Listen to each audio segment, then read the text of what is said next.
दोस्तों नमस्कार, मेरा नाम है अनूप आकाश वर्मा। तेलंगाना में नगर निकाय चुनावों को लेकर चुनावी पारा लगातार चढ़ता जा रहा है।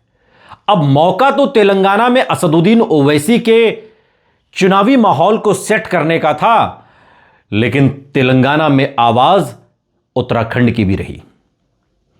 और इस बीच पहली बार, या यूं कहिए कि बहुत दिनों के बाद, AIMIM चीफ असदुद्दीन ओवैसी को भावुक होते हुए देखा गया। इस बीच AIMIM के प्रमुख असदुद्दीन ओवैसी ने नलगोंडा के रहमत नगर में एक विशाल जनसभा को संबोधित किया, तेलंगाना नगर निगम इलेक्शन को लेकर के। और इस दौरान उन्होंने उत्तराखंड के कोटद्वार की एक घटना का हवाला देकर बीजेपी और संघ दोनों पर जोरदार हमला बोला।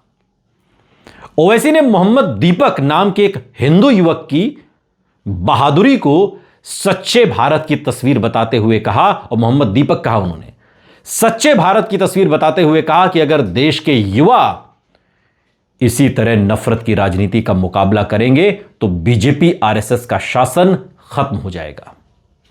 और अपने संबोधन में असदुद्दीन ओवैसी काफी भावुक हो गए। उन्होंने 26 जनवरी को गणतंत्र दिवस के दिन उत्तराखंड में हुई एक घटना का जिक्र किया, और उन्होंने बताया कि कैसे 70 साल के बुजुर्ग वकील अहमद की दुकान को निशाना बनाया गया। ओवैसी ने कहा कि मॉब लिंचिंग कहीं रुक नहीं रही है पूरे हिंदुस्तान में। और यह भी उन्होंने कहा कि तब वहां पर जब एक 70 साल के वकील अहमद की दुकान को निशाना बनाया गया, तब वहां पर दीपक कुमार नाम का एक स्थानीय हिंदू युवक ढाल बनकर खड़ा हो गया। ढाल बनकर खड़ा हो गया कि मैं इस दुकान को जलाने नहीं दूंगा, आपको उपद्रव मचाने नहीं दूंगा। और यह जो हिंदू मुस्लिम एकता है, इसी की बात करते करते ओवैसी भावुक हुए। और ओवैसी ने बताया कि जब उपद्रवियों ने उसका नाम पूछा तो उसने डटकर जवाब दिया कि मेरा नाम मोहम्मद दीपक है, अब बताओ। मेरा नाम मोहम्मद दीपक है, अब बताओ।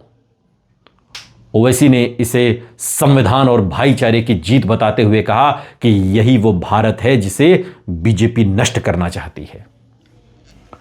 दीपक ने मोहम्मद दीपक इसलिए कहा कि मैं भी मुसलमान हूं, अब बताओ।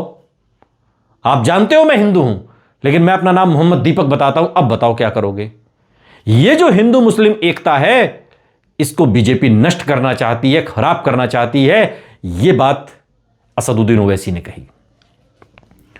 ओवैसी ने उत्तराखंड की बीजेपी सरकार और पुलिस पर भी तीखा हमला किया। उन्होंने आरोप लगाया कि जब उपद्रवी हाईवे को जाम कर रहे थे तो पुलिस वहां पर मूक दर्शक बनी बैठी रही। और तंज कसते हुए असदुद्दीन ओवैसी ने कहा कि ऐसे तमाशे देख रही थी जैसे किसी के घर में बैठकर नाश्ता कर रही हो। उन्होंने सवाल उठाया कि क्या अब दुकान चलाने के लिए भी किसी संगठन की अनुमति लेनी होगी, किसी संगठन की इजाजत लेनी होगी, और बिना संगठन की इजाजत के दुकान भी नहीं चला सकते। यह किस तरीके का मुल्क बना रहे हैं हम? यह तमाम सवाल तेलंगाना से असदुद्दीन ओवैसी ने पूछे।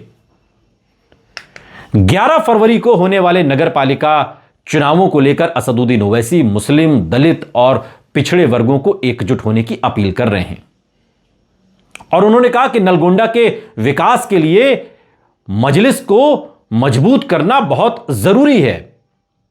यह रैली तेलंगाना की 116 नगरपालिका और 7 नगर निगमों में होने वाले चुनावों के लिहाज से बहुत महत्वपूर्ण मानी जा रही है। ओवैसी का मोहम्मद दीपक वाला बयान अब सोशल मीडिया पर वायरल है, और इसे ध्रुवीकरण की राजनीति के खिलाफ एक नया मैसेज मानकर देखा जा रहा है। और बहुत लोग तारीफ भी कर रहे हैं इसकी, कि अगर एक लड़का मोहम्मद दीपक कह के एक मुसलमान की दुकान को बचाता है, एक हिंदू युवक, तो यही तो हिंदुस्तान है। और क्या है हिंदुस्तान की परिभाषा? यही हिंदुस्तान की परिभाषा है। हमें तो बचपन से सिखाया गया, हिंदू, मुस्लिम, सिख, ईसाई, आपस में सब भाई भाई। तो जब भाई हैं तो एक भाई की दुकान को अगर उपद्रवी जलाएंगे तो दूसरा भाई उठ खड़ा होगा।